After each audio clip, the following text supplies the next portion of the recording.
Então, gente, eu vou ler para vocês, eu vou iniciar com uma poesia, né? Uma poesia aqui de Fernando Pessoa, para poder iniciar, então, a entrega desse material riquíssimo. A mensagem dessa poesia diz assim: da mais alta janela da minha casa, com lenço branco, digo adeus às minhas palavras, que partem para a humanidade. E não estou alegre nem triste. Esse é o destino das palavras. Escrevi-as e devo mostrá-las a todas e todos, porque não posso fazer o contrário. Como a flor não pode esconder a cor, nem o rio esconder que corre, nem a árvore esconder que dá frutos. Ei-las que vão já longe, como que na diligência, e eu, sem querer, sinto pena, como uma dor no corpo. Quem sabe, quem as lerá? Quem sabe a que mãos irão? Flor, colheu-me o meu destino para os olhos. Árvore, arrancaram-me os frutos para as bocas. Rio, o destino da minha água era não ficar em mim. Submeto-me e sinto-me quase alegre como quem se cansa de estar triste. Ide, ide de mim. Passa a árvore e fica dispersa pela natureza. Murcha a flor e o seu pó dura para sempre e entra no mar, e a sua água é sempre a que foi sua. Passo e fico, como o universo. Então, eu honro a presença de todos vocês, honro este trabalho e me coloco a serviço agora dessa forma maior que chamamos de amor. Vamos iniciar, então, com o livro, o início aqui, explicando o porquê de todo este trabalho. Então, aqui, nós começamos, né, com uma história real, a história da borboleta. Então, baseada nessa citação, né, de Hannah Arendt, que diz o seguinte: toda dor pode ser suportada se sobre ela puder ser contada uma história. Eu inicio, então, essa apresentação com uma história que está contida neste livro aí, né? É uma lagarta, ela está olhando para o espelho e ela vê a imagem refletida dela, que é uma lagarta. E aí ela se pergunta, né? A grande pergunta que ela faz é: como posso acreditar que sou uma borboleta? Então, gente, diante disso, né, eu quero dizer para vocês que vocês podem colocar aí perguntas, participarem, tá bom? Eu estou totalmente disponível para que a gente possa tornar esse aprendizado a melhor experiência possível. E agora eu vou dizer o porquê deste trabalho, né? E como nós vamos fazer. E vou começar contando essa história, que é a história da borboleta. Então, vamos lá. Eu vou ler aqui a história, uma história curta, tá? Para que vocês entendam o porquê de tudo isso. A borboleta era uma lagarta.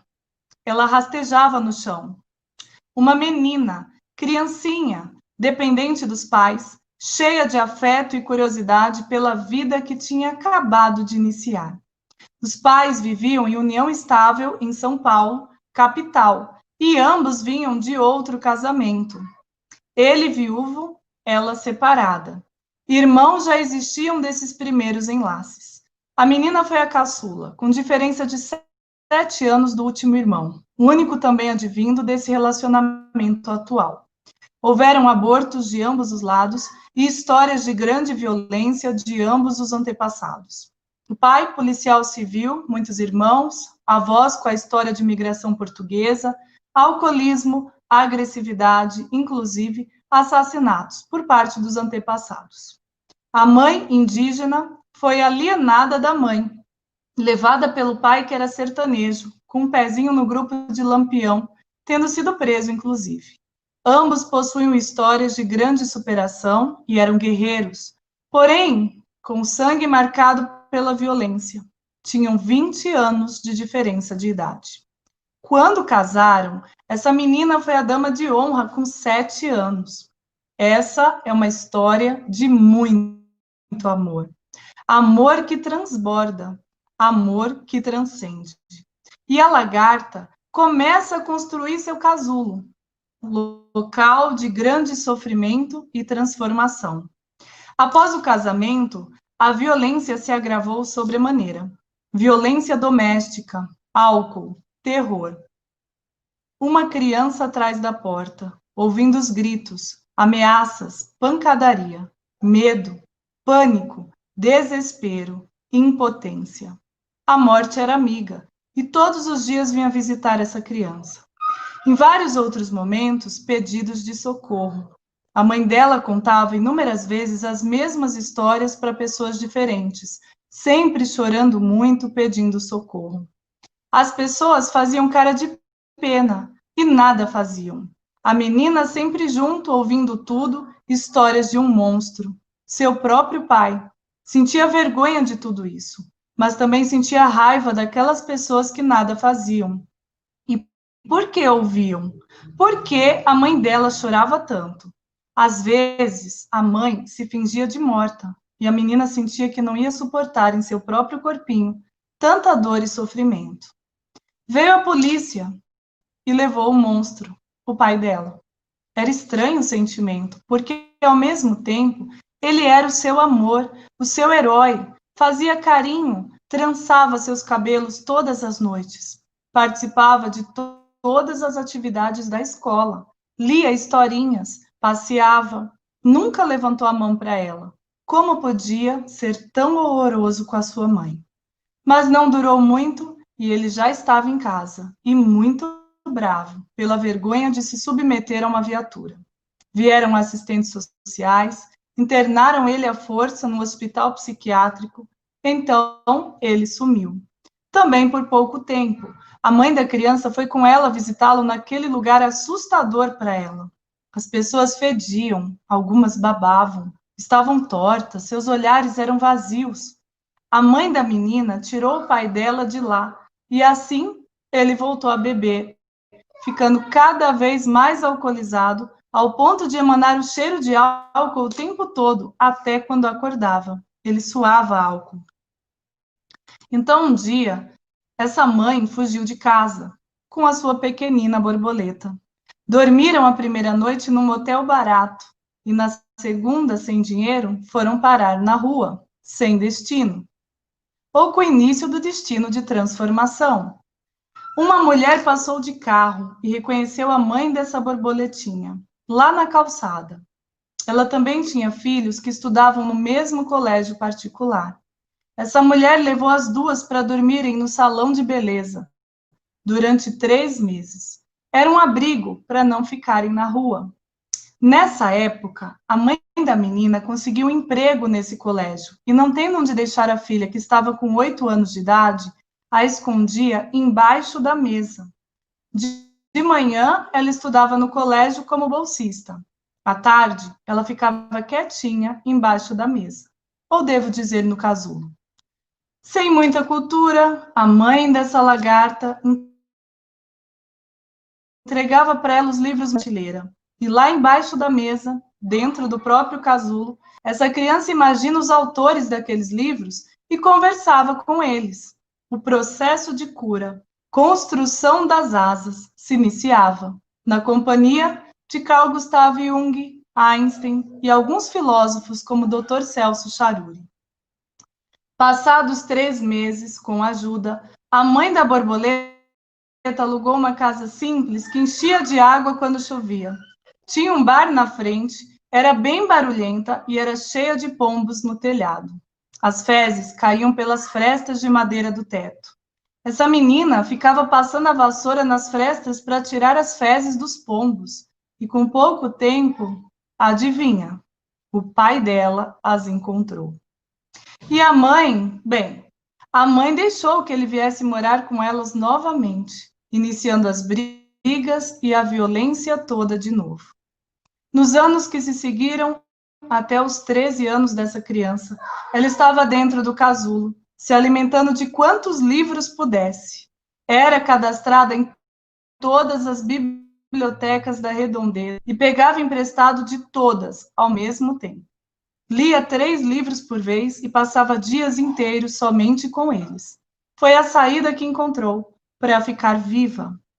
Até que, com 12 anos de idade, na passagem do Ano Novo, estava com os pais, discutindo como sempre, gritando, se ofendendo.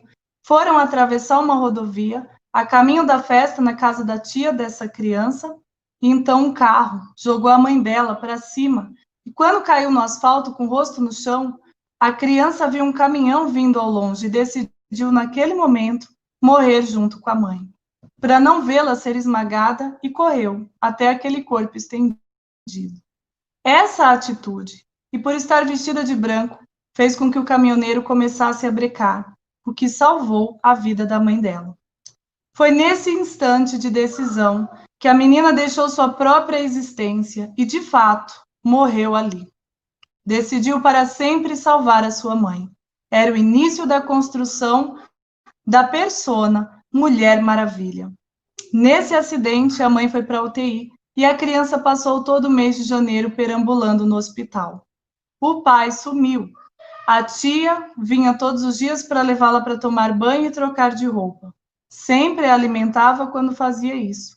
Nos demais horários, ela furtava a comida dos doentes. 1 ano se passou sem que a mãe dessa criança levantasse da cama. Ficou com deficiência nas pernas e se aposentou por invalidez. Ano da mais alta violência e sofrimento. A lagarta se debatia dentro do casulo, demonstrava sua dor imensa da alma. Sua mãe contava que o pai, que sempre se vestia de Papai Noel no Natal, estava preparando para matá-las naquele Natal, que ele estava ameaçando e ela tinha certeza que ele ia aprontar. A criança não queria mais ir para a escola, não queria mais saber das pessoas, só pensava que precisava salvar a mãe e salvar-se a si mesma. Seus irmãos sumiram. Ela vivia sozinha naquela casa, com a mãe acamada e o pai alcoolizado. Com medo do pai, quando ouvia os passos lá fora, quando as chaves eram colocadas na porta, todas as vezes fingiam que já estavam dormindo. Ele começou a passar mal e ter convulsões, e por vezes essa criança saiu correndo na rua para ligar para a polícia do orelhão e socorria o pai. Até que, 1 semana antes do Natal, ele foi internado, levado para a UNAR, a Unidade Neurológica de Alto Risco, no Hospital do Servidor Público Estadual de São Paulo, e exatamente no dia 25 de dezembro, Natal, faleceu o Papai Noel. Destino estranho esse. Foi justamente essa criança, agora com 13 anos, quem recebeu a notícia e teve que levar para a mãe. Passaram necessidades, tiveram que receber cestas básicas para se alimentarem, enfim. Vamos avançar a história sem mais detalhes. Com 18 anos de idade, essa jovem, ainda dentro do casulo, começa a colocar a cabeça para fora. Inicia as pesquisas sobre violência doméstica contra mulheres e crianças. Termina seus estudos de 2º grau e passa a fazer parte de um grupo feminista no 11 de agosto, Largo de São Francisco, Faculdade de Direito da USP. O nascimento do Instituto Educacional Paiva ocorre em 11 de agosto de 1998, exatamente nessa época. A mãe dela a emancipou, até porque ninguém conseguia mais segurar essa jovem. Sua agressividade foi toda direcionada para os estudos, projetos, ideias, parcerias, redes de contatos, debates, trabalho, viagens. Ela não tinha medo de nada. Ia para cima de quem achava que tinha que ir para alcançar o resultado almejado. Justiça. Sua bandeira tinha escrito: igualdade entre os gêneros, justiça. Na sua alma estava escrito vingança, ódio. No seu inconsciente estava escrito: eu quero meu pai e a minha mãe. Necessito de existência. Com 19 anos, já pegou sua habilitação, comprou seu primeiro carro. Até de helicóptero ela já andava. Uma força gigantesca movia. A mãe nem conseguia vê-la mais. Vivia no mundo, numa busca frenética pela criação de uma lei. Dizia que precisava contribuir para que outras mulheres e crianças não passassem pelo que ela mesma passou. Um dia, essa mãe, se sentindo solitária, comunicou que estava indo embora, morar numa cidadezinha chamada Cupira, no interior de Pernambuco. E sem saber como, um sentimento de morte invadiu a alma dessa jovem, algo muito familiar, uma fraqueza, falta de sentido. Percebeu que não conseguiria ficar longe da sua mãe. Assim, desistiu de tudo que já tinha construído. E ficando somente com o carro, colocou a mãe dentro dele e foi dirigindo para Pernambuco, chegando lá em 3 dias. Em Pernambuco, agora e durante os próximos luta, rasgou totalmente o casulo e alçou voos altos como uma linda borboleta azul. Nunca mais deixou os livros e os cursos, sempre olhando para a melhoria da mulher. Estudou letras, direito, administração, fez uma faculdade incompleta de psicologia, estudou biotecnologia, neurociência, neuropsicopedagogia, psicanálise, física quântica. Vou pular os cursos, tá bom, gente? E outros métodos utilizados para a resolução de conflitos familiares, além de negociações. Fez especialização, direito de família, direito criminal, direito sistêmico e outros tantos, né? Também finalmente conseguiu a criação da Lei 11.340 de 2006, Lei Maria da Penha. Fez parte do grupo de criação, muitas vezes a Brasília, deputados, senadores, até a presidente da República, que veio até assinar a liberação do projeto para a construção de barragens pernambucana, para proteger as famílias das chuvas. Enfrentou policiais, homens violentos, foi ameaçada, sequestrada e era imparável. Trabalhou na Justiça Federal, foi policial civil, assim como seu pai. Uma mulher que andava no Nordeste brasileiro, lugar de grande machismo, com um revólver e uma pistola na cintura. Foi tomando a forma do próprio pai. O arquétipo dela era a Mulher Maravilha, justiceira. Foi secretária da Mulher e presidente do Conselho de Direitos da Mulher em Cupira, membro da equipe de enfrentamento à violência doméstica contra a mulher no Estado, tendo trabalhado na construção e fortalecimento da rede de proteção à vítima em 172 municípios, no fortalecimento sociopolítico durante o governo de Eduardo Campos. Diretora de projetos na Secretaria de Educação, colaborando para a conquista do selo Unicef, sempre envolvida com organismos internacionais no combate à violência. Reviveu sua história inúmeras e milhares de vezes, através da história de outras. Se tornou conferencista, viajou por muitos estados no Brasil, prendeu muitos agressores. Em 2006, participou do grupo de pesquisa e extensão pela Faculdade de Direito de Caruaru, pelo CNPq, chamado Criminalidade de Gênero. E aí, vou pular essa parte aqui e vamos para cá. Em 2010, quando iniciou o projeto pelo seu próprio instituto chamado Libertar uma Nova Oportunidade. Essa pesquisa transformou por completo a história da borboleta. Foi direcionada para homens que estavam presos pela Lei Maria da Penha. E por causa do estudo da inteligência sistêmica, haja visto a borboleta já ter tido acesso às constelações familiares e no decorrer do tempo tendo sido aluna dos Hellinger, foi pesquisada a história de cada um deles. E o resultado foi avassalador para a alma dessa borboleta. Esses homens foram crianças vítimas de alienação parental. A borboleta se depara com o inesperado, o impacto sentido na alma e no espírito, o primeiro instante de olhar para aquele que era um monstro. De repente, ele não lhe parecia mais um monstro, era mais uma vítima.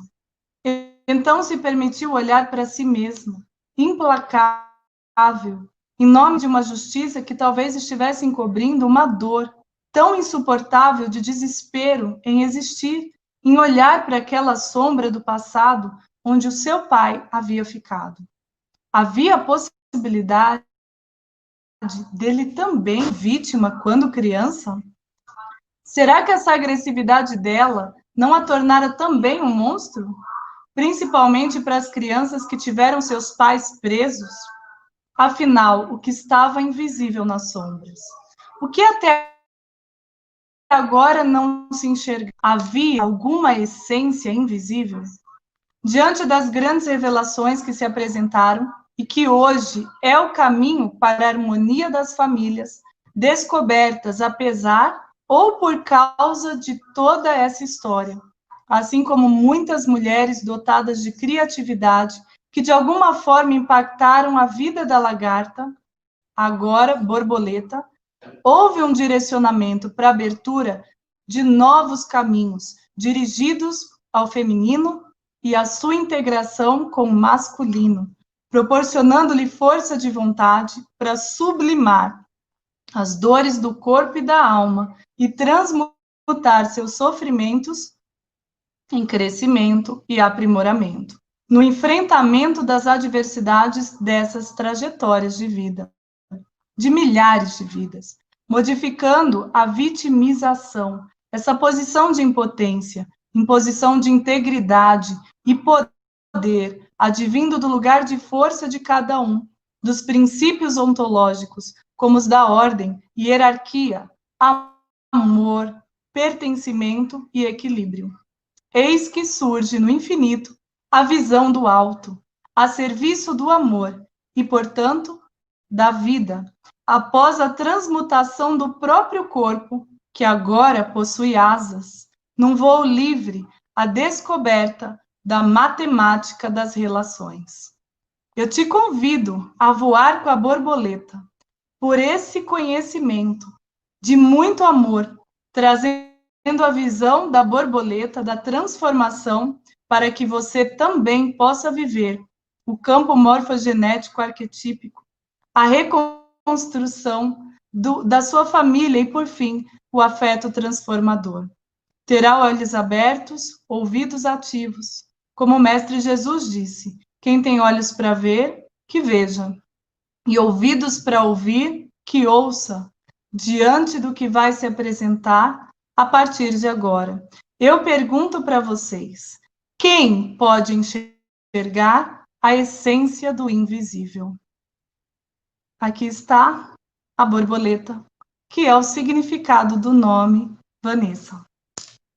Então, diante dessa história, conhecendo as técnicas que agora eu ensino, eu mostro para vocês que a partir deste conhecimento, toda essa violência, toda essa trajetória, todas tantas pessoas, nós podemos de verdade construir uma nova história, uma nova sociedade, a partir de um grupo de pessoas que passem a ter consciência da maneira como devem agir, como devem se conectar, e o quanto a comunicação está totalmente relacionada com essas conexões. Então, diante disso, vamos passar aqui e vamos iniciar as apresentações da comunicação não violenta. Vamos lá? Eu vou começar, gente, trazendo para vocês, né, um pouquinho para a gente estudar a história da Torre de Babel. Não sei se vocês já ouviram falar da Torre de Babel, e eu gosto muito de trabalhar com símbolos, tá? Os símbolos, eles realmente facilitam o entendimento. E eu quero saber de vocês já ouviram falar da Torre de Babel? Essa história que está contida lá na Bíblia, né? Um livro tão famoso pelo mundo inteiro durante tantos anos e cheio de símbolos, cheio de significados, né? E aí lá tem essa história dessa torre que vocês podem ver a imagem aí, e essa imagem mostra como de fato, provavelmente foi construída essa torre. Lá na cidade, né, na cidade-estado, conhecida como Babilônia. Pode passar. Vamos então, eu vou ler um trecho dessa história da torre para que a gente possa refletir sobre tudo isso. Então vamos lá. No mundo todo havia apenas uma língua, um só modo de falar. Saindo os homens do Oriente, encontraram uma planície em Sinear e ali se fixaram. Disseram uns aos outros: vamos fazer tijolos e queimá-los bem. Usavam tijolos em lugar de pedras e piche em vez de argamassa. E depois eles disseram: vamos construir uma cidade com uma torre que alcance os céus. Assim, nosso nome será famoso e não seremos espalhados pela face da terra. O Senhor desceu para ver a cidade e a torre que os homens estavam construindo. E disse o Senhor: eles são um só povo e falam uma só língua. E começaram a construir isso. Em breve, nada poderá impedir o que planejam fazer. Olha que importante, né? Se falam a mesma língua e se estão tão unidos, o próprio Deus, segundo a história que está lá na Bíblia, diz que ninguém poderá impedir o planejamento deles. Então, venham, desçamos e confundamos a língua que falam, para que não entendam mais uns aos outros. Assim o Senhor os dispersou dali por toda a terra e pararam de construir a cidade. Por isso foi chamada Babel, porque ali o Senhor confundiu a língua de todo mundo. Dali o Senhor os espalhou por toda a terra. Está lá em 2 livros, né, da Bíblia, um chamado o livro de Gênesis, está no capítulo versículo 1 ao 9, e no livro de Mateus, capítulo 19, versículo 13 a 15. Por que eu trouxe para vocês a Torre de Babel? Porque é assim que, de fato, eu enxergo a nossa situação hoje, na nossa sociedade. Né? Você percebe que a Torre de Babel está presente, né, na nossa própria casa, né? Na nossa casa não, mas em muitas casas por aí. As pessoas não conseguem mais se comunicar entre casais, são casados, dormem na mesma cama, mas não conseguem transmitir o que pensam, o que sentem, o que necessitam. As pessoas se envolveram tanto com a tecnologia, né, que você percebe o quanto tempo elas ficam no celular, no WhatsApp, no Telegram, né, e muitas vezes não se comunicam com as pessoas da própria família, né, televisão, computador, jogos, e tão envolvidas com tudo isso que a comunicação ela foi se perdendo cada vez mais. Então, eu me lembro que eu vinha observando as pessoas nos restaurantes, né? Eu ficava na posição de observadora. E eu percebi o quanto essas pessoas, de fato, às vezes a família sentava na mesa ali no restaurante e você via que todos os integrantes da família tinham um celular, e cada um no seu mundo, mexendo no celular e deixando ali, sem um olhar no olho do outro. Então, alguns hábitos, né, mais antigos, de todos sentarem na mesa, de só se alimentarem quando todos estivessem na mesa naquele horário, momento de silêncio, para que um pudesse falar um pouco do que estava acontecendo na sua vida. Isso foi deixando de existir, né? Televisão, uma televisão em cada quarto, então não tinham mais nem acesso para compartilharem das mesmas diversões, né? Dos mesmos entretenimentos. E isso foi se agravando cada vez mais. As pessoas hoje sofrem, né, de relacionamento em relação eu conseguir um namorado, né, de ter um relacionamento com o próprio filho, são os próprios filhos, mas não conseguem se comunicar, não têm tempo, estão envolvidos nos seus mundos, né, e começam a falar linguagens diferentes. Essa língua é tão diferente que você começa a perceber o conflito entre gerações, né? Você percebe que começa todo um dialeto verdadeiramente diferente, até as brincadeiras, né, os vícios de linguagem, palavras, né, começou um conhecimento tecnológico muito, então os mais jovens já falando nessa linguagem mais tecnológica, os mais velhos sem conseguir sequer acompanhar essa conversa. E você percebe também a falta, e às vezes até a linguagem é semelhante, mas a falta de empatia, não no sentido da empatia que as pessoas pregam por aí, porque aqui a gente trabalha bastante o significado das palavras, né? E empatia, conforme é pregado por aí, é você se colocar no lugar do outro. A gente trabalha muito essa questão das leis, né? Trabalhamos as leis dos homens, mas também trabalhamos as leis universais, né? Que são leis que a gente considera e a gente fala muito sobre isso. Quero chamar a atenção de vocês para isso. Nós falamos sobre a ciência dos relacionamentos, que existe uma ciência por trás dos relacionamentos também. Que tudo que você deseja na vida, você estuda, você faz cursos, você se especializa, você faz mestrado, doutorado, pós-doutorado, não é? Mas relacionamentos você não despertou para essa ciência, para essas leis. E aí, essa ciência é tão perfeita, tão lógica, que é por isso que códigos sistematizados, que colocados nas sequências certas, fazem com que o seu relacionamento, de fato, possa ser incrível.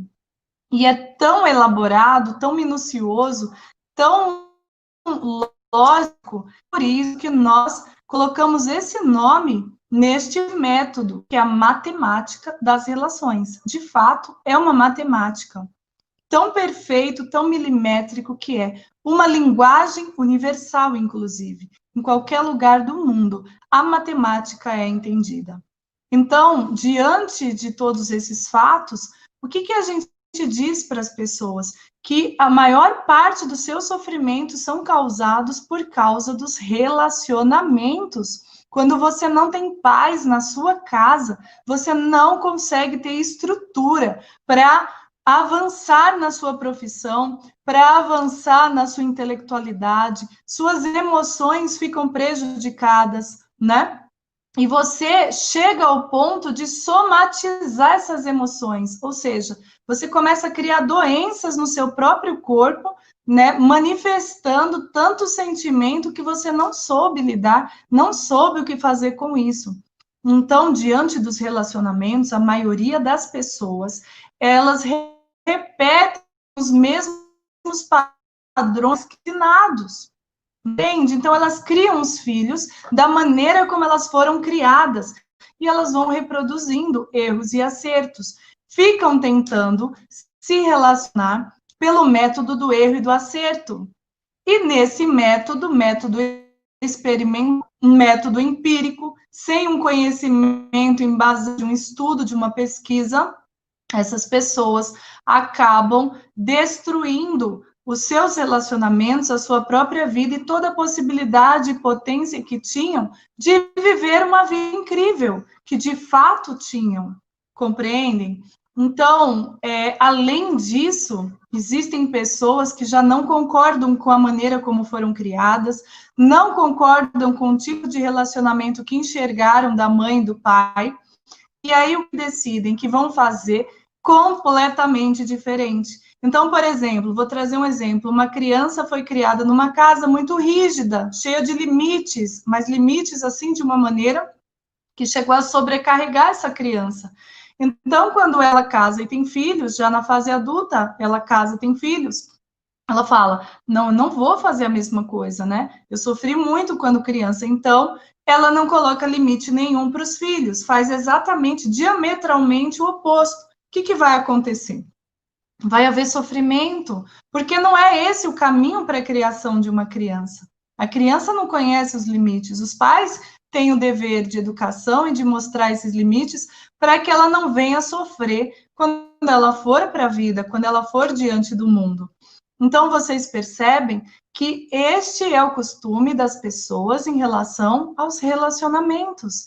Nós, descobrindo essa ciência, e dentro dessa ciência existe aqui esse método, né, que foi trazido, né, por um norte-americano, Rosenberg, ele trouxe este método da comunicação não violenta como mais uma técnica, mais uma de dar a vida, de conduzir os nossos relacionamentos, que de fato comprovam a existência dessa ciência, né? Assim como outros também. através das constelações familiares, por exemplo, que foram caminhos abertos pelo alemão Bert Hellinger, e tantos outros que você consegue, então, juntar tudo isso, né, e você consegue colocar em prática, de forma muito prática na sua vida, né?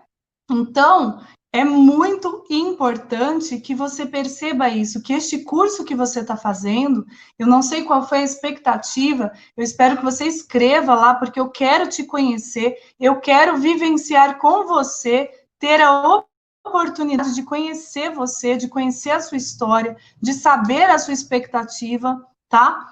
Então, eu não sei qual foi a sua expectativa. Ah, eu tenho um curso gratuito, um mini curso com certificado, eu vou aprender, isso é interessante. Não importa porque você veio, mas eu quero dizer uma coisa para você. Você vai levar um conhecimento técnico, você vai levar uma certificação, mas principalmente, eu tenho certeza absoluta que se você, de fato, aprender, de fato se dedicar a este conhecimento, você vai levar algo que você não esperava de maneira nenhuma. Você vai levar a possibilidade de transformação de vida nos seus relacionamentos. Você vai voltar, né, a se relacionar.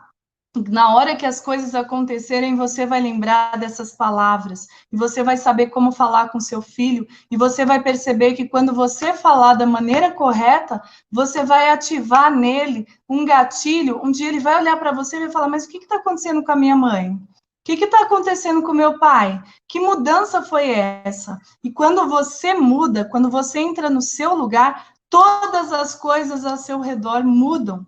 Entende? É tão poderoso que eu vou trazer para vocês uma analogia para que vocês compreendam a gente sobre a empatia, vocês compreenderem isso. E aí, dentro da comunicação violenta, o primeiro passo, né, que foi trazido por este maravilhoso estudioso, né, que trouxe a comunicação não violenta a partir de todo esse movimento pela paz no mundo, que é a palavra compaixão. Mas antes de chegar na compaixão, que as pessoas confundem com empatia, eu preciso trabalhar com vocês a palavra empatia. Gente, vamos lá. Vamos imaginar um corpo humano. Então, um corpo humano, ele é um corpo, né? Que nem aquela palavra Elohim. O que é Elohim? Quando fala o Deus Elohim, é um Deus, né? Que se apresenta em 3 pessoas, mas é um só. Vou falar dessa palavra trazendo o exemplo, né? Como um cacho de uva. O cacho de uva tem quantas uvas? Não sei. Pode ter 10, 12, 20. Mas é só um caso, entende? Então, são vários, mas vários reunidos numa unidade só. Nosso corpo humano é Elohim. Por quê? Porque ele é dividido em partes, em sistemas, células, né? Nós podemos dividir várias subdivisões, mas vamos pensar em relação aos órgãos. Nós temos o coração, o fígado, rins, ok. Como é que a gente sabe qual é o lugar de cada órgão no nosso corpo? A gente sabe por causa da função do órgão. Então, o coração vai fazer o quê? Vai bombear o sangue. Qual é o lugar dele diante dessa função? É tudo tão perfeito. O lugar dele é o lugar ideal para que esse sangue possa fluir e seguir pelo corpo todo. E aí, assim, é o estômago, os rins, a bexiga, cada um tem a sua função e um precisa do outro para que o corpo inteiro esteja funcionando de forma saudável. Se a gente tirar o coração, o corpo inteiro morre, né? Se a gente tirar o cérebro, o corpo todo morre. Então, todo o corpo precisa de cada um, mas eles são diferentes e têm funções diferentes. E por isso, por causa de serem diferentes, terem funções diferentes, eles também vão ter uma posição dentro do corpo diferente. Tudo bem até aí. Agora vamos pensar que o coração decida ter empatia, como é falado por aí, e é por isso que o nosso curso ele é comunicação não violenta, pelo método da matemática das relações, tá? Porque nós vamos refletir sobre algumas questões. Você vai encontrar nos cursos de comunicação não violenta por aí pessoas dizendo que você precisa ter empatia.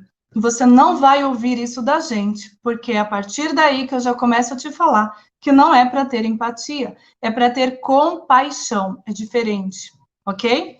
Então, dentro da questão da empatia que eu quero trazer para vocês, é como se o coração falasse assim: peraí, esse fígado não está funcionando bem.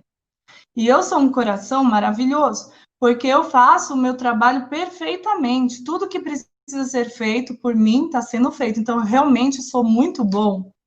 E esse fígado não está funcionando bem. Vou me colocar no lugar dele para entender o que está acontecendo. E aí eu pergunto para vocês, vai dar certo isso? O que vocês me dizem?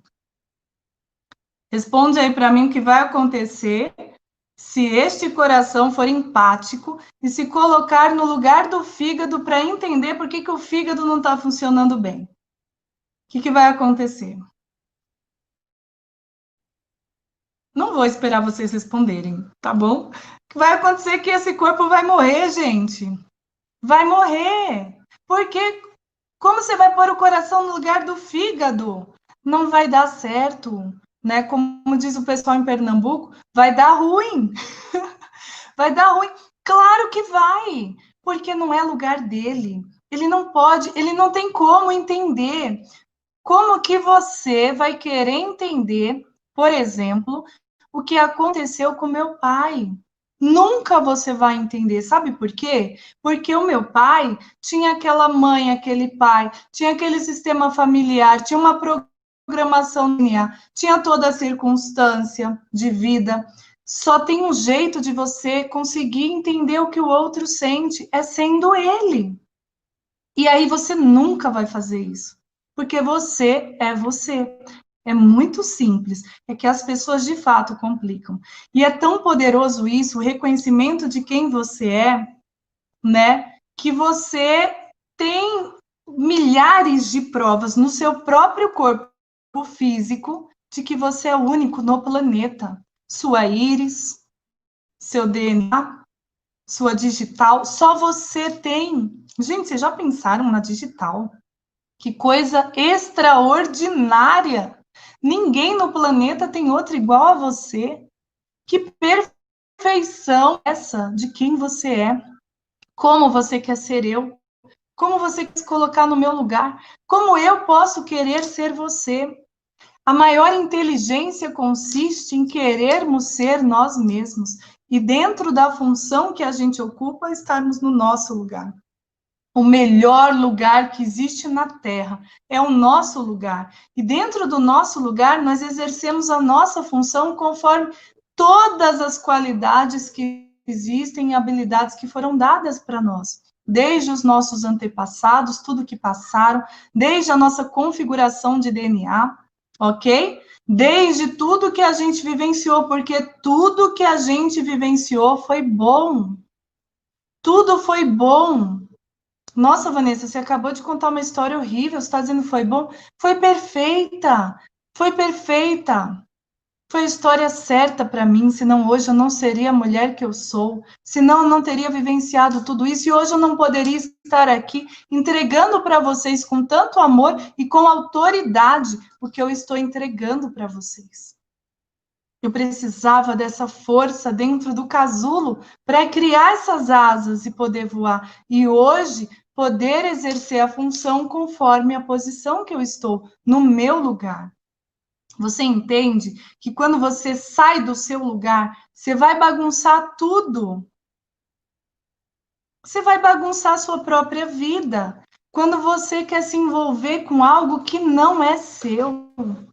Você precisa ajudar as pessoas quando de fato faz o seu lugar ajudá-las. Quando de fato é ajuda verdadeira. Quando você sai do seu lugar sem ser chamado e se envolve no lugar do outro, e eu vou trazer para vocês pensarem comigo o que eu estou falando, o que vai acontecer?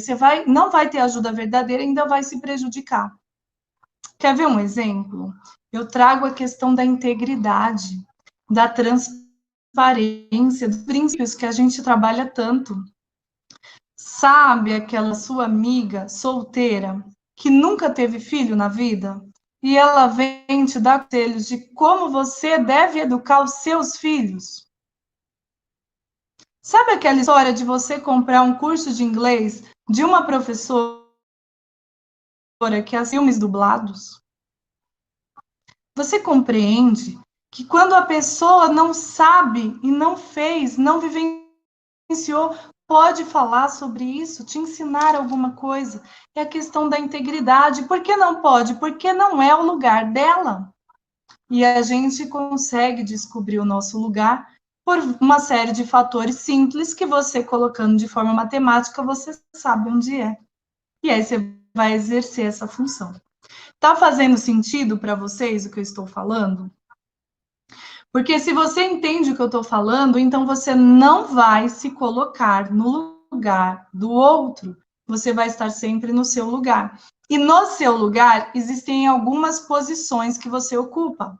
Qual é a primeira posição que você ocupa do mundo?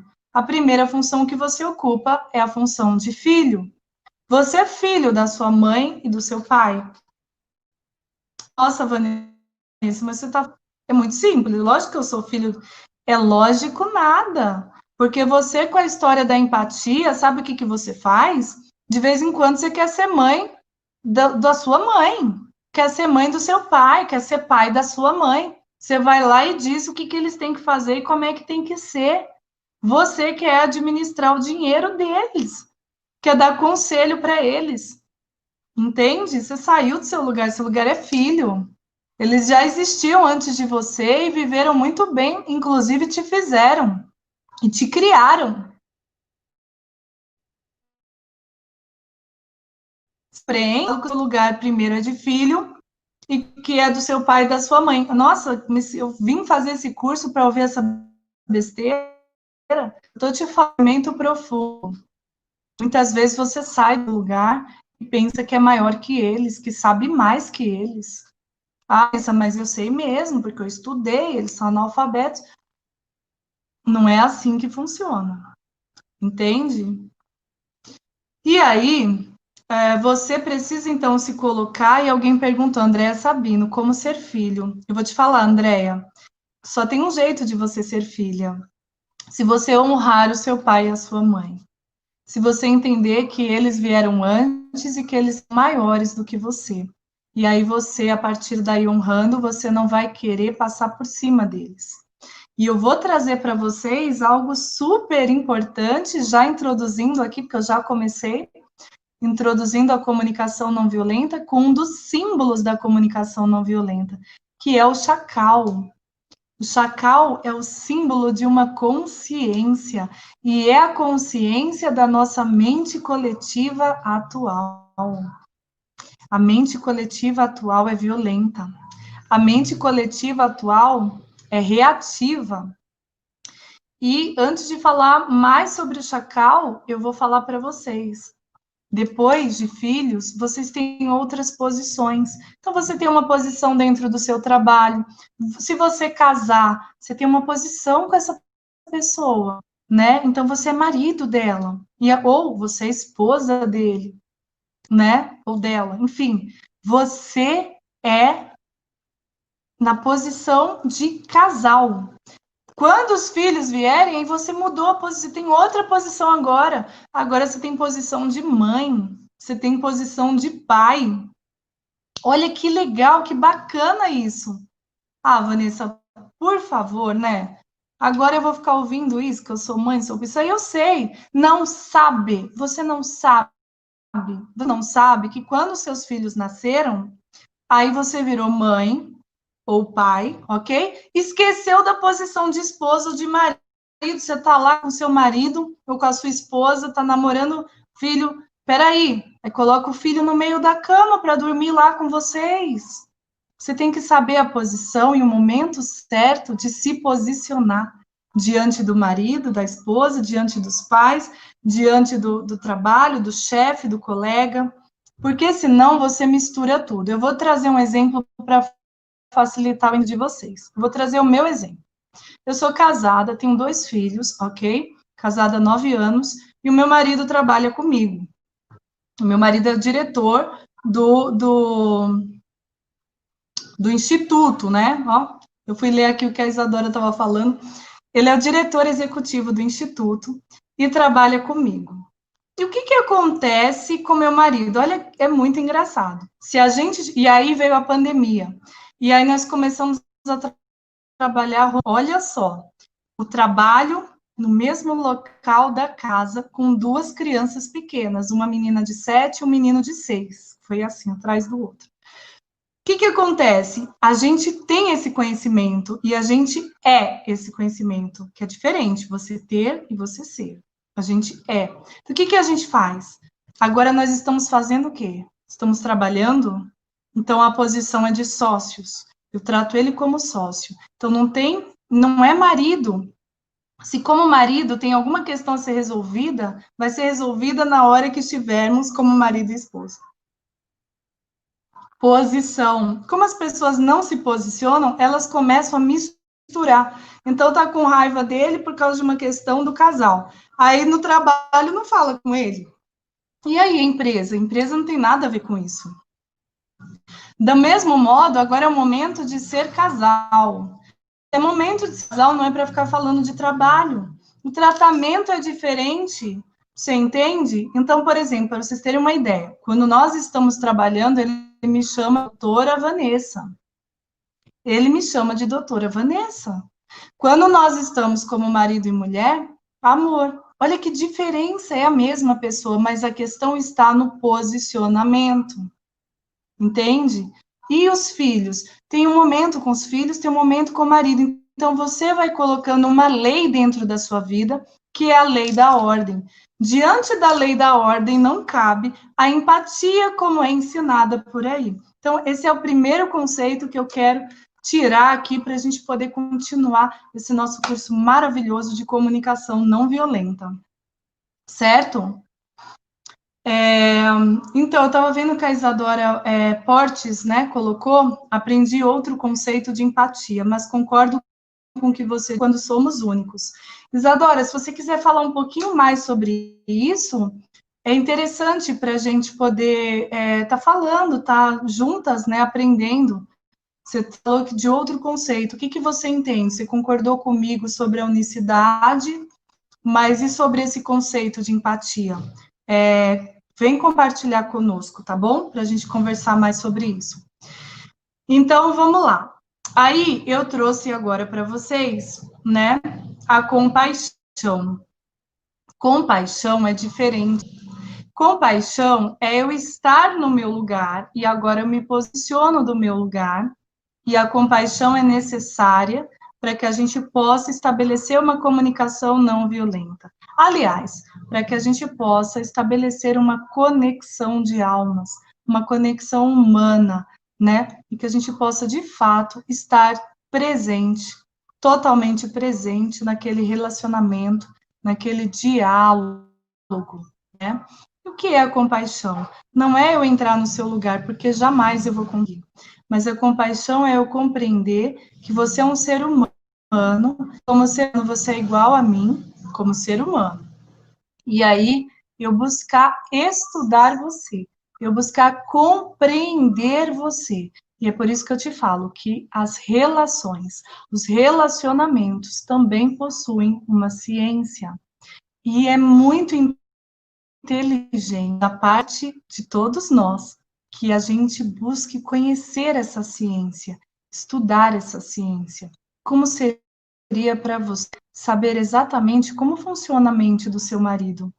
Quantos conflitos seriam evitados? Ou, havendo conflito, como seria mais fácil virar essa chave e voltar mais rapidamente para o estado de harmonia plena? Como seria para você compreender exatamente a sua mente, se conhecer, como se você tivesse um manual de instruções de como você funciona? Às vezes que você fica com desânimo, um vazio, algum sentimento assim, teria uma chave mestra que você poderia virar, naquele momento você voltar para o seu recurso, para o seu momento de alegria, de disposição. do que de fato você é, para que você manifeste a sua essência com facilidade. Como seria para você? Entende? E quando eu falo dessa forma, te fazendo essa pergunta, eu também te digo que a resposta nós encontramos. É uma ciência. E conhecendo essa ciência, é possível, sim, você conhecer os seus filhos, exatamente como eles funcionam, a linguagem que eles entendem, a personalidade deles, como a mente deles funciona. E isso é um conhecimento que você não precisa fazer um curso de psicologia, você não precisa se debruçar em milhares de livros, não. É simplesmente esse bate-papo que eu estou tendo com você, você parar para refletir sobre tudo isso e ampliar sua consciência sobre tudo isso. Porque quando você coloca luz num quarto escuro, naquele momento você tem acesso a tudo o que está contido no quarto. E todas aquelas coisas passam a ser referência para você. Elas passam a existir no seu mundo. O que era invisível passa a ser visível e, portanto, passa a ser uma referência. Agora você sabe, né? E aí a frase da nossa amiga Mayara, né? O que a gente viu é impossível desver. Não é verdade? Deixa eu ver aqui o que vocês estão colocando. Que bom que vocês estão gostando. Estou feliz por isso. Maravilha. Então, gente, vocês percebem, né, como é que funciona todo esse movimento, né? O quanto tudo isso faz diferença para a sua vida, né? E aí eu vou falar então do chacal. O chacal, que é um símbolo, né, que ele trouxe aí para a comunicação não violenta, representa a consciência desta mente coletiva. Pronto. O que é mente coletiva, né? Você vai me perguntar. E eu te falo, mentiva é uma mente, é uma força, né, mental de um grupo de pessoas, coletivamente. As pessoas acreditam, né, que, por exemplo, as mentiras, né, eu falo que são mentiras, que acreditam por aí pelo mundo. O que acreditam? Acreditam que casamento é uma instituição falida. Acreditam que se você casar e não der certo, separa. Acreditam na violência doméstica, acreditam nos crimes de família, acredita que não vai dar para virar essa chave, né? Que não tem sorte, que tem dedo podre. Que mais, gente? Me ajuda aí. Que mais que a mente coletiva acredita? Coloca aí para eu saber o que vocês lembram aí. Me ajuda aí com essa mente coletiva atual. Que é a consciência representada pelo chacal, que são os dois símbolos, né, os dois animais da comunicação não violenta. O primeiro é o chacal e o segundo é a girafa. Claro que nós vamos trabalhar aqui com a consciência da girafa, né? Mas vamos lá. Fala um pouquinho aí, o que vocês sabem da mente coletiva na questão do chacal?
Voltou?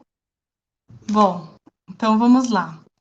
Estamos falando aqui a respeito do chacal, né? Do chacal e da girafa, né? Nós vamos falar sobre a consciência da girafa mais para frente, mas nesse momento é a consciência do chacal. Então, gente, presta atenção. Vamos pensar sobre essa consciência que vocês colocaram ali, né? Deixa eu ver o que vocês colocaram aqui, que se casar e não der certo, separa. Mente coletiva. Sim, é isso mesmo, Marisa. É a mente do senso comum. Perfeito. Não está chegando o som, Márcia? Me disse se voltou agora. Consciência do chacal, dualidade, sim, faz sentido. A violência, sabe? Essa maneira de responder às pessoas, de não prestar atenção, né? Ah, Cristina Portes, ok. Muito bom. Então, gente, eu vou trazer uma coisa bem interessante para vocês, tá bom? Pensa o seguinte, vocês já devem ter ouvido falar bastante a respeito de autossabotagem, né, de crenças limitantes. Vocês já devem ter ouvido falar sobre esses assuntos, que são assuntos bastante falados nos últimos tempos. Sobre a questão de como o inconsciente, ele acaba afetando os resultados das pessoas. Então, tudo isso vocês já devem ter ouvido falar. Eu falo para vocês, né, e vou trazer esse exemplo para vocês que eu acho super bacana. Vocês imaginam que vocês precisam de um dinheiro emprestado, ok? E aí, precisando desse dinheiro, vocês vão até o banco falar com o gerente para pegar o dinheiro emprestado. Imagine que chegando lá, o gerente olha para você e diz: nós não vamos emprestar dinheiro para você, porque você não tem crédito, ok? E aí, então, você vai pedir dinheiro emprestado para um agiota. O que acontece com quem pede dinheiro emprestado para um agiota? O agiota, geralmente, é aquele cara, ele vai na sua casa, ele te diz sim, e ele vai te emprestar o dinheiro com juros exorbitantes, mas ele não vai fazer igual o gerente do banco que diz que você não tem crédito. E você vai ficar tão feliz que você ainda serve na melhor xícara um cafezinho para ele. Mas o que acontece se você não conseguir pagar esse agiota, né? Você concorda que a cobrança é muito pior do que a do banco, se você não pagasse. Então, ele é alguém que vai cobrar e vai cobrar caro e pode cobrar de maneiras diferentes, né? Maneiras ilegais, ilícitas. Por que eu estou falando isso? Para que vocês entendam o quanto a cobrança de um agiota é muito pior e o quanto nós podemos aqui fazer uma analogia desse agiota com a cobrança que existe dentro de você.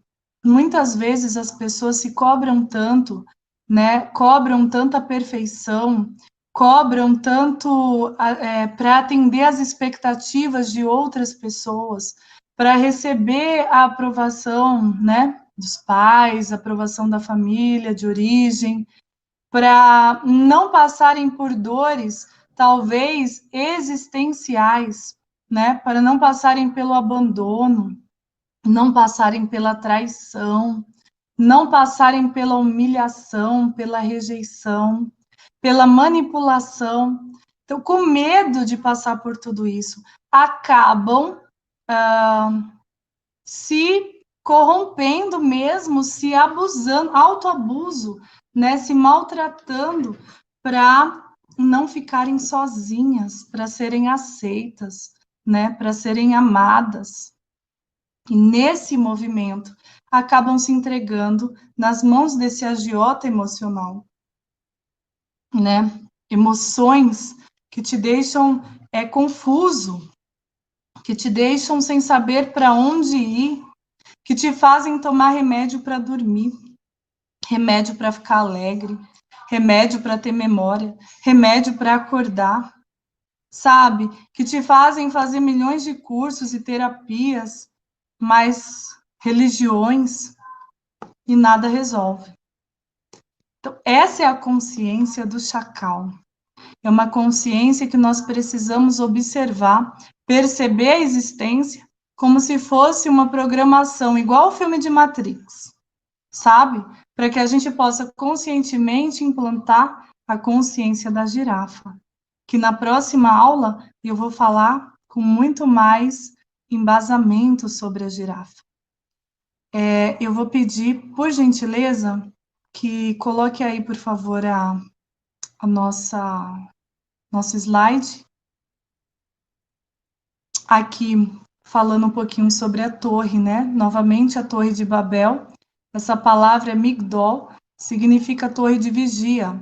Então, a palavra Babel vem de Bavel, significa portão de Deus, pela combinação do acadiano Bab com o hebraico El. O nome Babel também é explicado pela etimologia popular baseada numa raiz hebraica similar, no caso Balal, que significa confusão, mistura, sabe? Possui relações fonéticas com a palavra Babel. Pode passar. Certo é que o nome Babel se tornou sinônimo de lugar do juízo de Deus, segundo os estudiosos da Bíblia, né? Onde houve confusão das línguas e o início das diferenças idiomáticas. Tá sem som?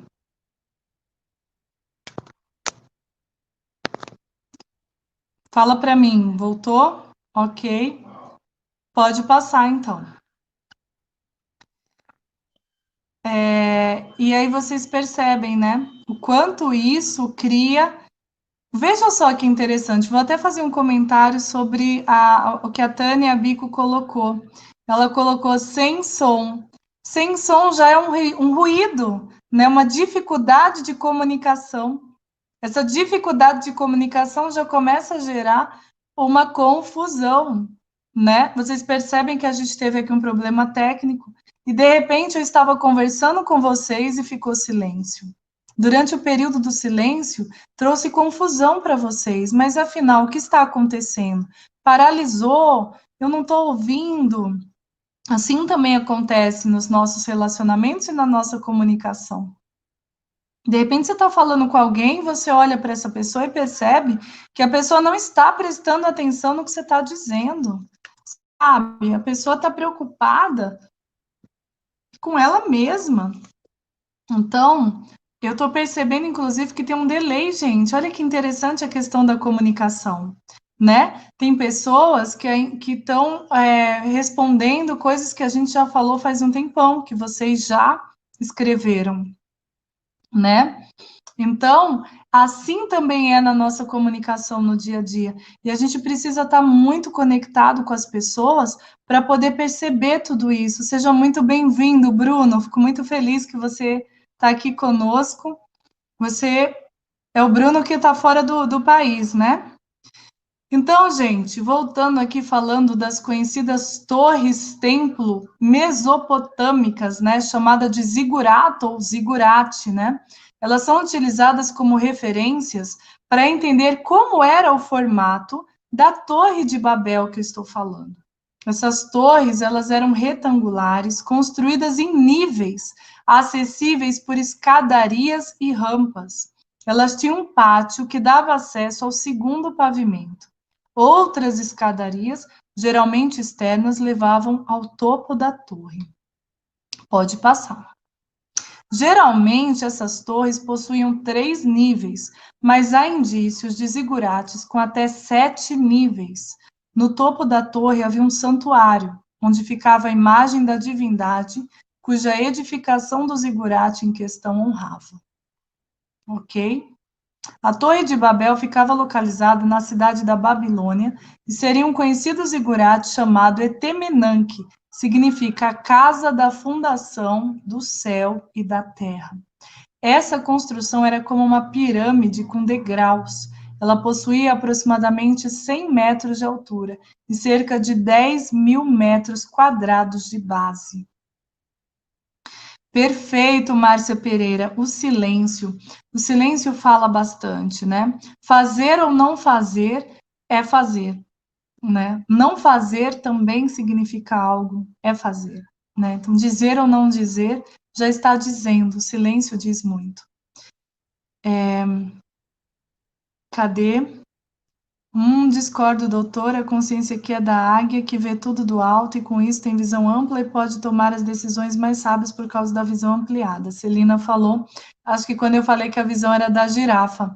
Celina, quando você fala que a visão é da águia, você está trazendo a visão de um símbolo geral que nós trabalhamos, tá?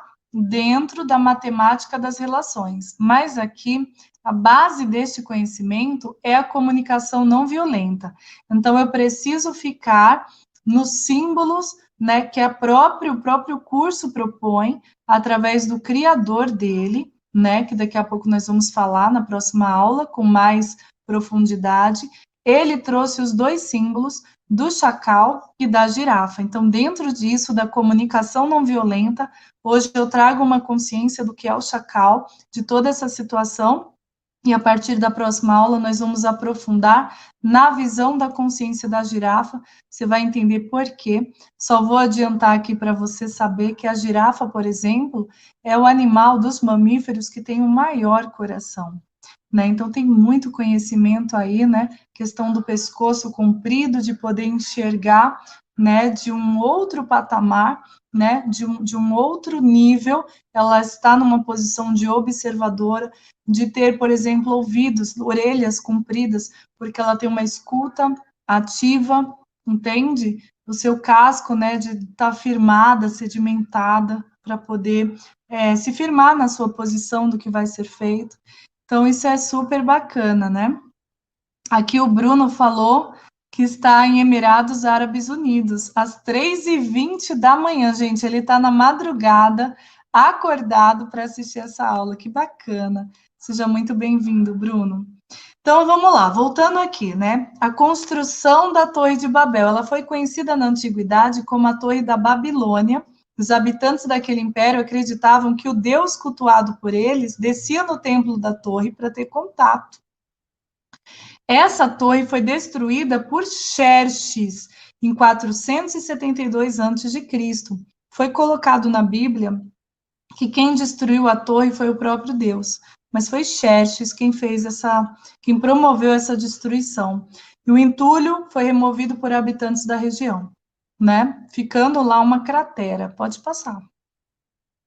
A mensagem bíblica mais importante sobre essa torre diz respeito ao juízo de Deus que veio sobre aquele povo. Mas tem muita coisa aí que nós sabemos que foi modificada através da tradução durante os tempos, né? E aí, mas o ponto-chave que eu quero trazer para fazer analogia com o nosso curso é a questão da confusão das línguas, que deu início à dispersão geográfica da humanidade e o surgimento das diversas culturas e variedades idiomáticas. E aí eu quero chamar a atenção para vocês da questão da dispersão geográfica da humanidade. Olha que interessante. Quando você não se comunica, você não consegue se comunicar, você vai embora. Você dispersa, né? Se eu tivesse ficado mais tempo aqui em silêncio, você iria embora, porque você ia achar que acabou, alguma coisa aconteceu e eu não ia voltar. Então, você imagina isso num relacionamento afetivo, num relacionamento de família, num relacionamento de trabalho, até entre cliente e profissional, quando você não consegue se expressar, você não consegue comunicar o tipo de serviço que você oferece, quem você é, né? Você não consegue comunicar, por exemplo, o preço que você cobra. Você consegue até encantar o seu cliente, mas ele não compra porque não entende o que você está pedindo em troca. Então, todo esse conhecimento é fundamental para você criar laços, criar relacionamentos, tecer uma rede, né?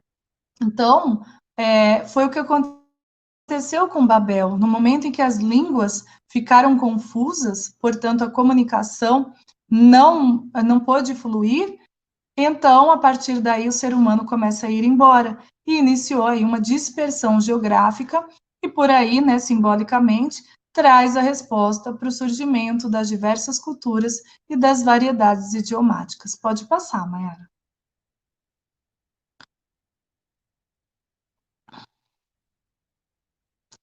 Então, isso está no livro de Gênesis, capítulo 11, versículo 5, que nós colocamos aqui, percebe-se um elemento antropomórfico na descida de Deus para ver a cidade e a torre que os homens estavam edificando. Em Gênesis 11, capítulo 11, versículo 6, Deus deixa claro que aquilo era apenas o começo, que a ambição do homem não respeitaria mais limites em seus planos e projetos. Deus então trouxe juízo sobre aquele povo e espalhou por toda a terra. Gente, quando eu chegar nessa parte do juízo, ou seja, do julgamento, eu vou trazer o que a comunicação violenta fala sobre isso e o que o ponto de vista da matemática das relações também. Pode passar. Vocês veem o quanto é incrível essa questão do julgamento também. E aqui, né, a interpretação mais aceita sobre o capítulo 11 de Gênesis é a de que a confusão das línguas teve um impacto global. Significa que a humanidade estava concentrada em Babel. Então, antes disso, todos falavam o mesmo idioma, o que parece claro nos versículos 1 e 6. Pode passar. E aí, você começa a perceber, né, o quanto essa comunicação é a chave poderosa, né, que nos permite, de fato, nos conectar uns com os outros. Então, é possível que o autor de Gênesis tenha utilizado um método de organização e construção de texto, onde a primeira parte do capítulo 11 antecede cronologicamente o capítulo 10. Significa que no capítulo 10 ele enfatiza a descendência de Noé e as divisões geográficas. E no 11 ele mostra como ocorreram as divisões com a dispersão da raça humana. Eu gosto muito dessa passagem, né, para mostrar e para trazer essa consciência do quanto algo que era único, ao ponto do próprio Deus, segundo a história que está escrita na Bíblia, dizer que este povo realizaria qualquer coisa que desejasse, mas no momento em que há, e nós sabemos que foi Xerxes que fez, né, segundo a história, no momento em que há uma modificação na comunicação, as pessoas começam a se dispersar e começam a criar novos povos e novas línguas. Assim também aconteceu com a religião, né? Você percebe que as pessoas, quando não concordaram, não se comunicaram, e eu vou trazer um exemplo do próprio cristianismo, já que eu falei da Bíblia, eu vou pegar o cristianismo. Existia ali a Igreja Católica Apostólica Romana. Quando um padre não concorda com alguns dogmas dessa igreja, por não haver mais comunicação entre ele e o que estava sendo passado e ensinado, ele começa a protestar. Esse protesto dele gera uma nova religião protestante, né? E a partir dali começam vários outros que também protestaram contra aquele, e várias igrejas passaram a ser criadas dentro de uma mesma norma, né, do cristianismo, utilizando as histórias bíblicas, mas por falta de comunicação, várias linguagens diferentes, vários nomes, e por aí vai. É assim que o ser humano funciona quando ele não consegue se comunicar, né? Faz total sentido, não faz? Então, vamos lá. O que é comunicação não violenta? Alguém sabe? O que é a comunicação não violenta? Alguém sabe responder essa pergunta?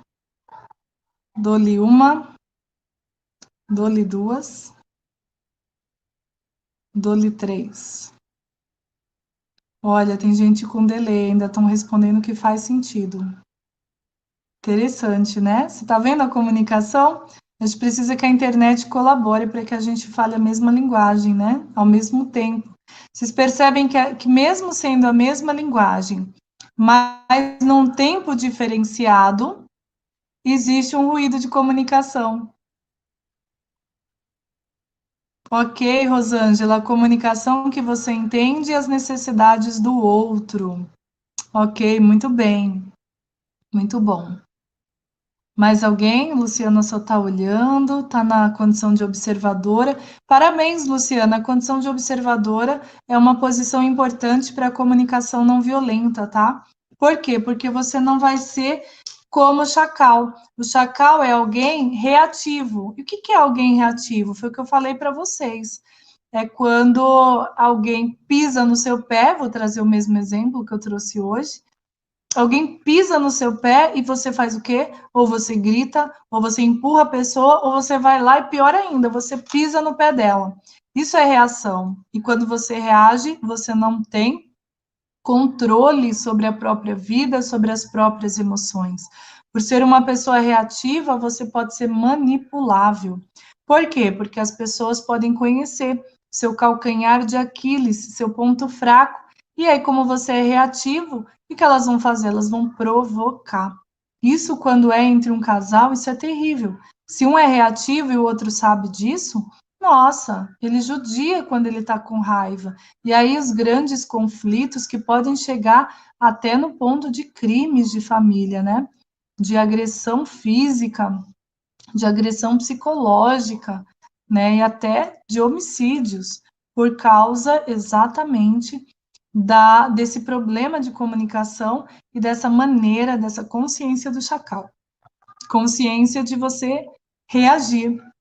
Eu estava hoje de manhã numa live lá no meu canal do Instagram, doutora Vanessa Paiva, convido vocês, Vanessa de Paiva, desculpa, convido vocês a irem lá, né, e assistirem todos os dias às 8 horas da manhã do Brasil, né, porque esse nosso curso está em caráter internacional, tem aí representante dos Emirados Árabes Unidos, então, para quem no Brasil, às 8 horas da manhã, todos os dias, eu tenho um programa lá no Instagram, doutora Vanessa de Paiva, que se chama E Agora, José? Para quem acredita no poder das redes. E aí eu convido vocês a irem lá, tá? E assistirem a live que foi feita hoje de manhã. E eu falava muito sobre a questão da ação e da reação. Eu estou falando tudo isso porque a Luciana Barros colocou um olhinho ali, e eu estava dizendo, né, a ação pertence a quem tem o olhinho, a quem se coloca na posição de observador. É uma nova consciência. Alguém pisou no seu pé e antes de fazer qualquer coisa, você vai observar. Por que essa pessoa pisou no meu pé? O que aconteceu? Né? Como eu devo reagir? Agir, aliás. Como eu devo agir? A consciência do chacal reage. A consciência da girafa age. Então, isso faz toda a diferença na sua vida quando você se coloca na posição de observador.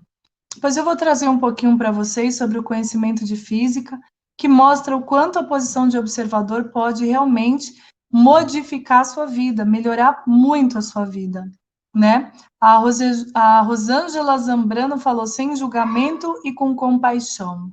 A Andréa Farezin colocou: a comunicação não violenta é uma abordagem para se relacionar de uma maneira mais sincera, autêntica e amorosa. A história de Noé, incrível. Silêncio. Muito bem. Quando não invadimos o espaço do outro sem agredir verbalmente. Comunicação assertiva, menos reativa, mais positiva, criativa. Excluímos o modo de ataque ou defesa que aprendemos a utilizar ao longo da vida e permitimos que nossas vulnerabilidades sejam mostradas. Muito bom, um diálogo pautado no sentimento e escuta para um bem comum. Vamos lá, vamos passar aqui o nosso slide e vamos falar um pouquinho mais sobre o que é comunicação não violenta para a gente poder finalizar com chave de ouro a nossa aula de hoje. Então vamos lá, para entender o que é a comunicação não violenta, nada melhor do que consultar o criador do conceito, o psicólogo americano Marshall Burton Rosenberg, no seu livro Comunicação Não Violenta, Técnicas para Apurar Relacionamentos Pessoais e Profissionais. Marshall explica que a CNV, e a partir de agora, então, eu vou chamar a comunicação não violenta de CNV, que é assim que ela é conhecida, se baseia num conjunto de habilidades de linguagem e comunicação que visa fortalecer a capacidade de continuarmos humanos, mesmo em situações de estresse e conflito. Por que a gente traz essa questão de continuar humanos, né? Por quê? Porque essa natureza do chacal, como ela é reativa, então ela vai trazer, né, as nossas emoções que são nossas, né, são humanas, mas o nosso lado animal, nosso lado instintivo, né, nós temos esse lado. Entretanto, nós temos também o lado humano, que é o que nos difere dos animais, né? E o que nos difere dos animais, né, irracionais? É exatamente a nossa mente, a nossa consciência. Então, o trabalhar e o treinar essa consciência para que, mesmo vindo esses sentimentos, e eles virão, você ficará com raiva sim, porque raiva faz parte da natureza humana, mas você não agir com essa raiva sem antes parar para se relacionar consigo mesmo e olhar para essa raiva e compreender por que você está sentindo essa raiva. O que esta raiva significa para você? Qual é a raiz dela? Para que você possa, a partir daí, se conhecer muito mais e poder manusear, né, de uma maneira muito mais especializada aquela chave mestra que te traz de volta aos recursos que eu falei para vocês, né? Depois dessa abordagem de abertura, acredito que ainda não conheço essa comunicação não violenta, pois muitas vezes agimos por impulso. Exatamente. E agir por impulso é natural, é natural. Márcia, né? Então, o que acontece?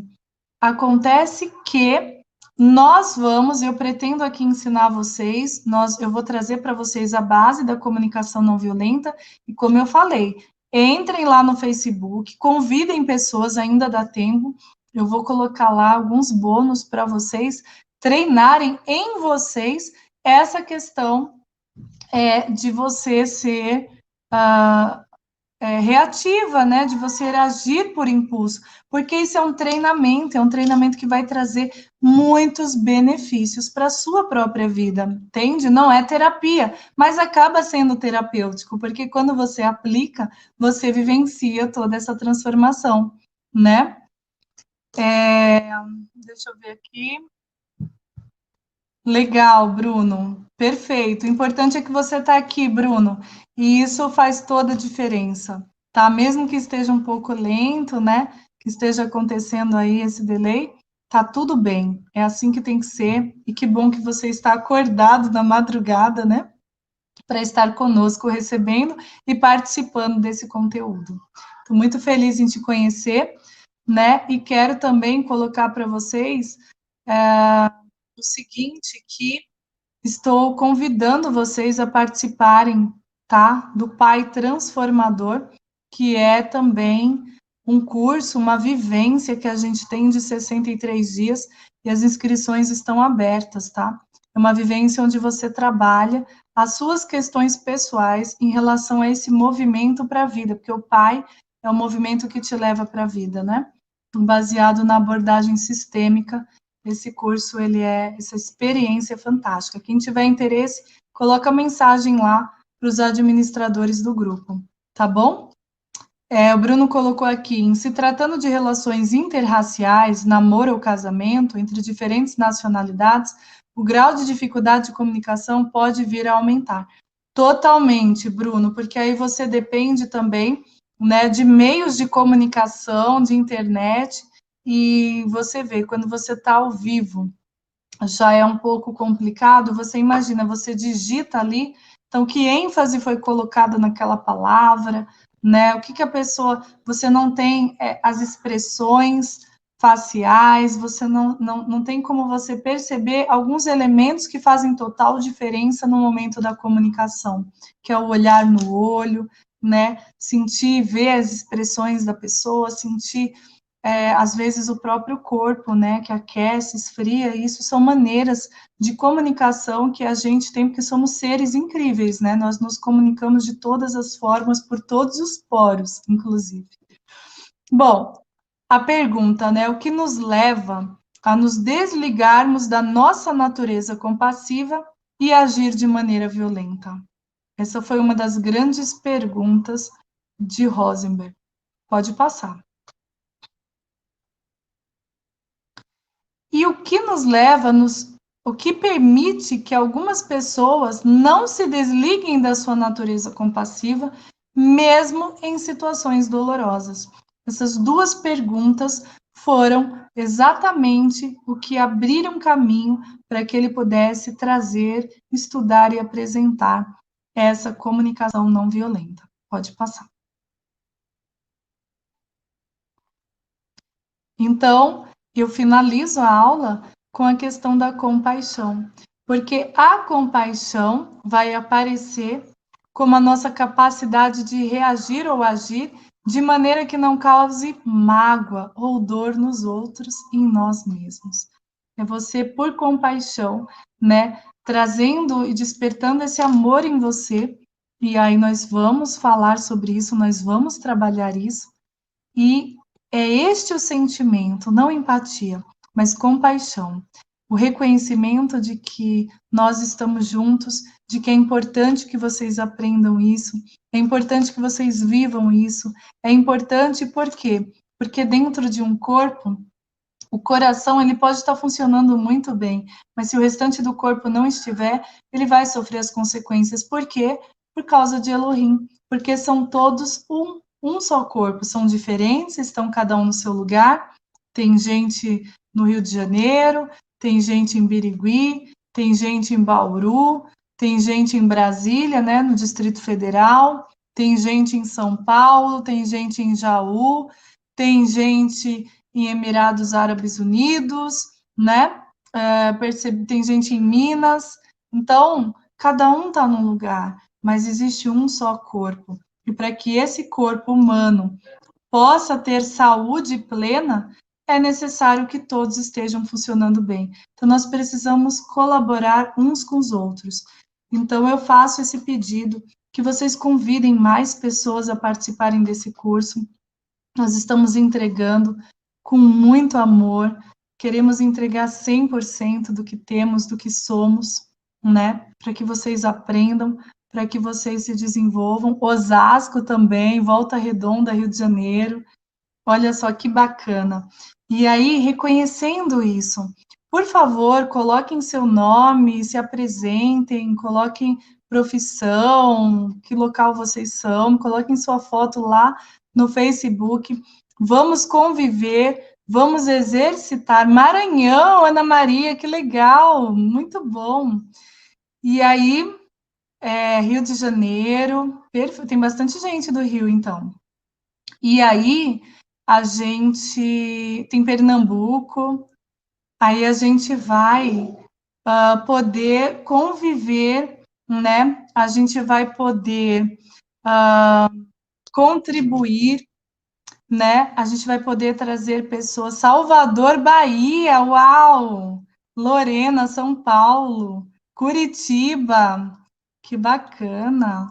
Olha aí, vocês estão vendo? São partes do corpo separadas pelo planeta, mas é um só corpo, é Elohim, né? Então, gente, vamos lá, vamos participar, Buritama, São Paulo. Vamos participar lá, tá lá o link no WhatsApp. Quem não tá no WhatsApp, gente, coloca aí, por favor, Mayara, coloca o link do WhatsApp para quem não estiver poder clicar, entrar lá, tá? Goiânia, Goiás, legal. E lá vai ter também o link do Facebook. Para quem quiser, 8 horas da manhã, está lá no Instagram, doutora Vanessa de Paiva, a gente está trazendo conteúdos riquíssimos, e lá no Facebook eu vou trazer, para quem tiver tempo, eu vou estar colocando lá bônus, exercícios, para vocês treinarem bastante. Porque uma coisa que me chama bastante atenção, gente, é o seguinte: curso de comunicação não violenta, se você pesquisar, vocês vão encontrar muitos na internet.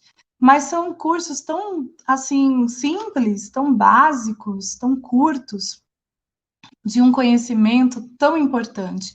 Então, aqui a gente vai entregar, porque esse é o nosso diferencial, é o diferencial do Instituto, né? É entregar, de fato, coisas profundas. Então, vocês estão aí ganhando esse presente nosso, com muito amor, com muita gratidão, tá bom? Tá aí o link para quem quiser participar. Muito obrigada, Andréa Farizin. A Rosângela colocou: sou orientadora educacional e acredito que só alcançamos o outro quando estabelecemos conexão. Perfeito, Rosângela. Nós tentaremos entrar em contato com vocês individualmente. Para a gente, o relacionamento realmente é a base da construção da nossa sociedade, com amor, com alegria, nós acreditamos de fato nos relacionamentos incríveis.